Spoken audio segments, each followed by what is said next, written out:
नमस्कार दोस्तों, आप सभी का स्वागत है हमारे इस चैनल आर के स्टडी कंपटीशन 1-1।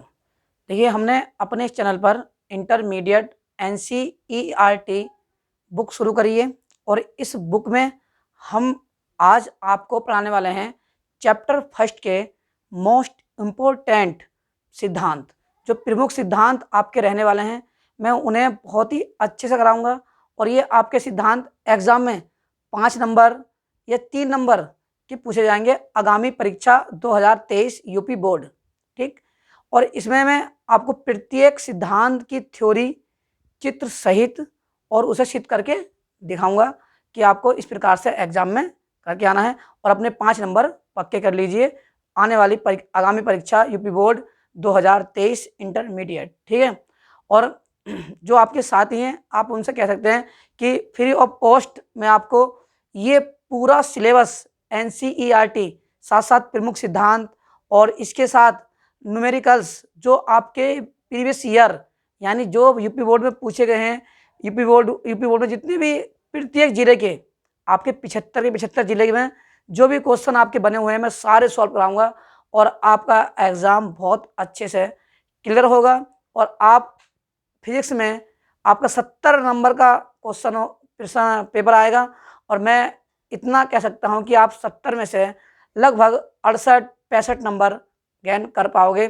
और ये आपको जब एहसास होगा जब आप इंटरमीडिएट की परीक्षा 2023 की देकर आओगे। ठीक है, हमारे इस चैनल पर जो प्रमुख सिद्धांत हैं मैं आपको कराने वाला हूं और बहुत ही बेसिक से और बहुत ही अच्छे से। मैं आशा करूंगा कि मेरे द्वारा दिया कंटेंट आपको अच्छे से समझ आएगा। शुरू करते हैं। आज का जो हमारा सिद्धांत रहने वाला है वो रहने वाला है कूलाम का नियम।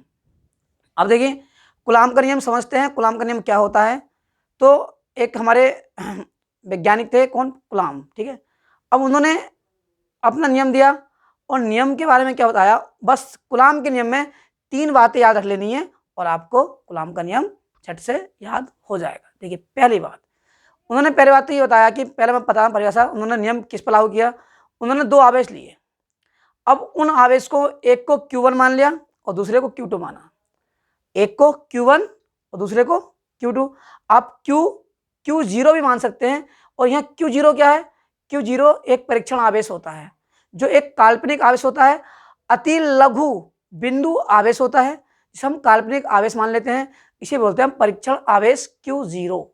ठीक, क्या बोल लेते हैं? Q0 से बोलते हैं परीक्षण आवेश। ठीक, तो परीक्षण आवेश क्या होता है? एक अति लघु काल्पनिक आवेश होता है जो वास्तविक नहीं होता। ठीक है, जो वास्तविक नहीं होता। तो इन दो आवेशों के बीच लगने वाले वैद्युत बल अब वैद्युत बल कौन कौन से? एक तो आपका आकर्षण और दूसरा प्रतिकर्षण। अब देखिए, आकर्षण कब लगेगा? आकर्षण जब लगेगा जब दोनों ही विपरीत आवेश होंगे। क्या होंगे? विपरीत आवेश होंगे। और प्रतिकर्षण कब लगेगा? प्रतिकर्षण का मतलब वही दूर भागेंगे। क्या करेंगे? दूर भागेंगे। जिस प्रकार चुंबक में NS होता है, नॉर्थ और साउथ, अगर उनकी दिशा विभिन्न है तो क्या होंगे? वो क्या बोलते हैं? चिपक जाएंगे। और जैसे ही दिशा सेम हुई, क्या हुई? दिशा सेम हुई तो क्या होंगे? एक दूसरे से दूर भागते हैं। आप चुंबक के 2 टुकड़े कीजिए, अगर उनकी दिशा ऐसे साउथ मिल रही है तो वो क्या होंगे? दूर भागेंगे। और जैसे दिशा क्या हुई? भिन्न हुई, क्या होंगे? खड्डे से चिपक जाएंगे। तो इसी प्रकार से होता है इन आवेशों के बीच की बात।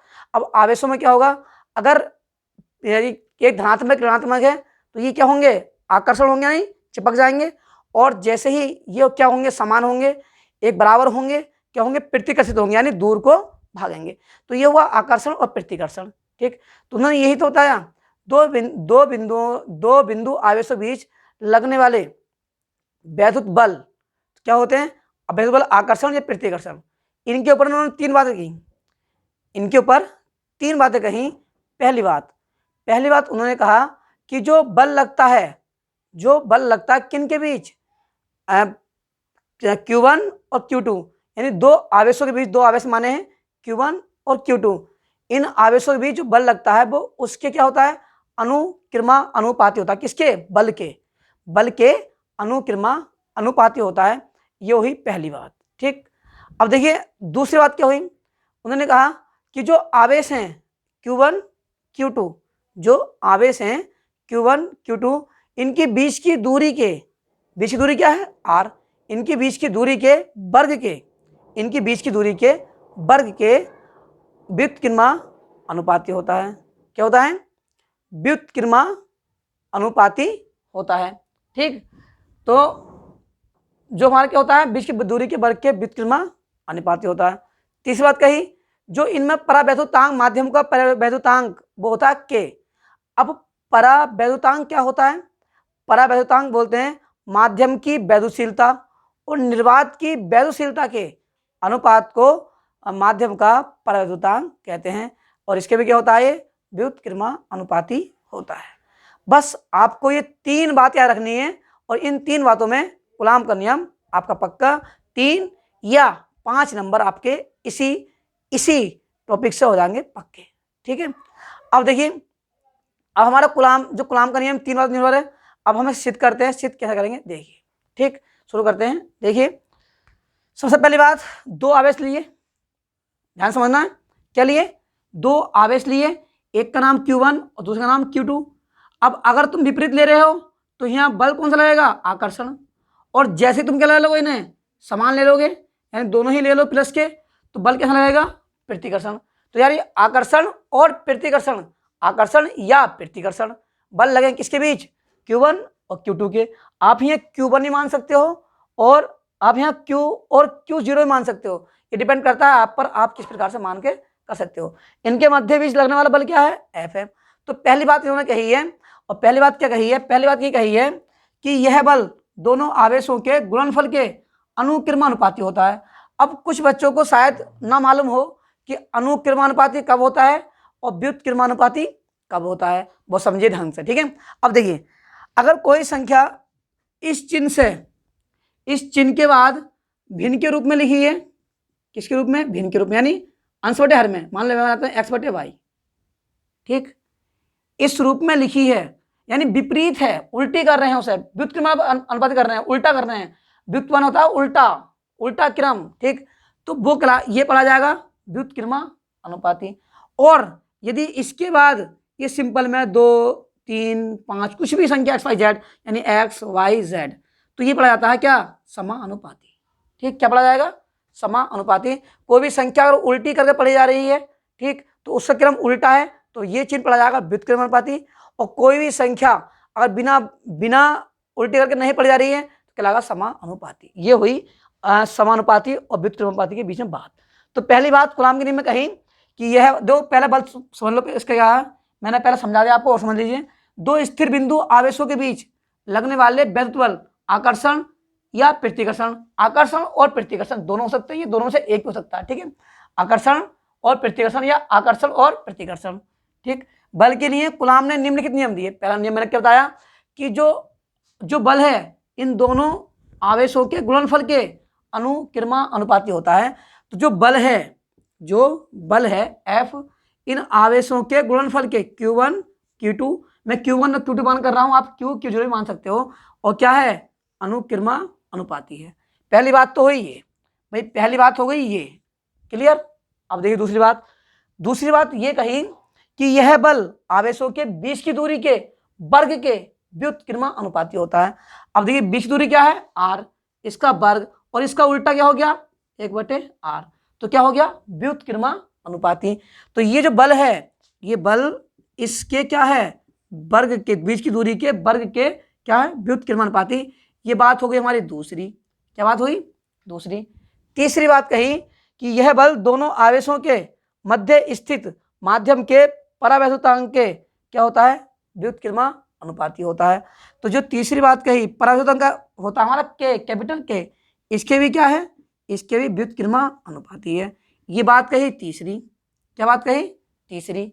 तो ये बात कही थी तीसरी। अब तीनों नियम को मिला देते हैं। ठीक, क्या करते हैं? समीकरण नंबर 1 2 3, समीकरण नंबर 1 2 3। आपको बुक में क्या मिलेगा? ये तीनों बातें एक ही जगह लिखी मिलेंगी, लेकिन आपको कैसे याद करना, बस ऐसे स्टेप बाय याद रखोगे तो आपको कोई परेशानी नहीं मिलने वाली, और आपको नंबर बिल्कुल फुल मिलेंगे। 3 नंबर या 5 नंबर यहाँ से पूछे जाएंगे। ठीक है, अब देखिए तीनों नियम मिलाते हैं, और तीनों नियम मिलाते हैं क्या करते हैं? तीनों में F कॉमन सा है, तो ये F आ गया, ये ठीक, अब यहाँ पर क्या आ जाएगा हमारा 1 अपॉन यानी Q1 Q2 और K और R स्क्वायर। जो ऊपर हैं वो ऊपर लिखे, जो नीचे बटे में हैं वो बटे में लिखे। ठीक, ये हुआ कूलाम का नियम। क्या हुआ? कूलाम का नियम। अब एक कांस्टेंट मानते हैं, क्या मानते हैं? कांस्टेंट। और कांस्टेंट मानते हैं वो आवेश को क्या करता है? बराबर करता है। ठीक, अब देखिए तो ये हो जाएगा F बराबर 1 अपॉन 4 पाई एप्सिलॉन 0। ये 1 अपॉन 4 पाई एप्सिलॉन 0 क्या है? कांस्टेंट। ये क्या करता है? इन दोनों आवेशों को क्या करता है? बराबर करता है। क्या करता है? बराबर करता है। और ये के आ गया हमारा ये, और Q1 Q2 upon R square, ये आ गया हमारा ये। ठीक, क्लियर? अब देखिए जहां एप्सिलॉन 0, इसे बोलते हैं एप्सिलॉन 0 क्या है? निर्वात की वैद्युतशीलता है। वैद्युतशीलता है भाई, ये क्या है? एप्सिलॉन 0 निर्वात की वैद्युतशीलता है। ठीक, अब देखो ये 1 अपॉन 4 पाई एप्सिलॉन 0 क्या है? नियतांक है, और इस नियतांक का मान है 9 गुणा 10 की पावर 9। सही है, 9 गुणा 10 की पावर 9। और मात्रक है इसका न्यूटन मीटर स्क्वायर प्रति coulomb square. Newton metre square प्रति कूलाम स्क्वायर। अब जो इसे लिख सकते हैं न्यूटन मीटर स्क्वायर और या कूलाम की घात -2, ये हो जाएगा हमारा। ठीक है, कूलाम घात -2। ठीक है, न्यूटन मीटर स्क्वायर प्रति कूलाम स्क्वायर, या newton metre square minus coulomb की -2। ठीक, अब देखिए ये हुआ। अब इस कांस्टेंट मान ये हो गया। अब बात करता है परावैद्युतांक के, माध्यम का परावैद्युतांक के क्या होता है? तो माध्यम की वैद्युशीलता और निर्वात की वैद्युशीलता के अनुपात को क्या बोलते हैं? परावैद्युतांक बोलते हैं। क्या बोलते हैं भाई? परावैद्युतांक कहते हैं। माध्यम की वैद्युशीलता और निर्वात की वैद्युशीलता के अनुपात को क्या कहते हैं? माध्यम का परावैद्युतांक कहते हैं। अब तीसरी बात क्या?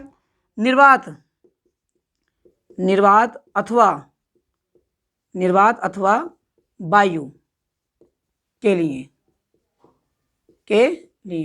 जो ये के होगा वो होगा 1। निर्वात अथवा वायु के लिए के क्या होगा? के होगा 1। ठीक, के कितने लेंगे? 1 लेंगे। अब देखिए निर्वात क्या होता है? जहां से वायु को पूरा निकाल दिया जाता है। जहां कह सकते हैं जहां वायु उपस्थिति ना हो वहां होता है निर्वात। ठीक, तो जहां वायु उपस्थिति ना हो वो निर्वात कहलाएगा। और के का मान कितना होगा? 1। जहां वायु उपस्थित हो वहां भी के का मान क्या होगा? 1। दोनों ही कंडीशन में क्या होगा? 1 होगा। ठीक है, अब देखिए ये हो गया हमारा। अब बचा जल के लिए। किसके लिए? जल के लिए। तो जल के लिए जो के का मान होता है वो होता है 81। और तीसरी बात धातुओं के लिए। किसके लिए? धातुओं के लिए जो के का मान होता है वो होता है अनंत। कितना होता है? अनंत। ठीक है, तो ये बात आपको समझ लेनी है अच्छे से। अब बहुत ही अच्छे से मैंने आपको कूलाम का नियम समझा दिया है। अगर आपको कूलाम के नियम में कोई दिक्कत आए, कोई परेशानी आए तो आप कमेंट बॉक्स में लिख सकते हैं, और कमेंट बॉक्स में लिखकर अपना डाउट पूछ सकते हैं। मैं आशा करता हूं कि मेरे द्वारा दिया कंटेंट आपको अच्छे समझ में आया होगा। मैं इसी प्रकार से हर एक आर्टिकल को, जो तुम्हारा सिद्धांत होते हैं, उन्हें बहुत अच्छे से समझाने वाला हूं, और साथ साथ आपको आंकिक प्रश्न भी कराने वाला हूं, और विथ उसके साथ साथ मैं आपको प्रीवियस ईयर भी क्वेश्चन कराने वाला हूं। तो आप सभी को नमस्कार, धन्यवाद और जय हिंद।